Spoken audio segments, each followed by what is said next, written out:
Welcome to Chillin' 101. We hope this video helps. You start by confirming you actually have test server access and the correct account permissions. This saves wasted troubleshooting later. Next, verify your network.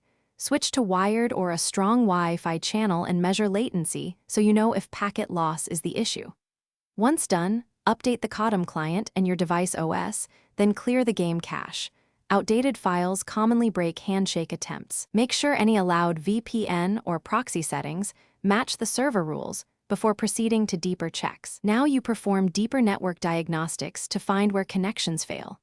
Run ping and traceroute to the test server IP and record hops and packet loss.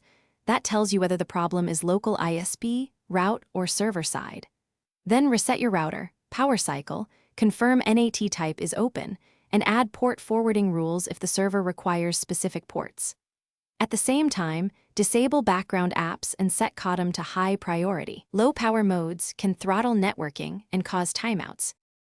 Finish by attempting controlled recovery steps and preparing evidence for support. If corruption is suspected, reinstall the game while preserving saves according to developer guidance, because files can block auth. Once done, test on an alternate network, mobile data, a different ISP, or an approved VPN endpoint to isolate whether your ISP or home network causes the issue. If problems persist, collect client logs, router traces, and exact timestamps. Then contact the test server team with that data. One key tip: recreate the issue while logging to capture reproducible errors. Thanks for watching. Consider subscribing if we helped you.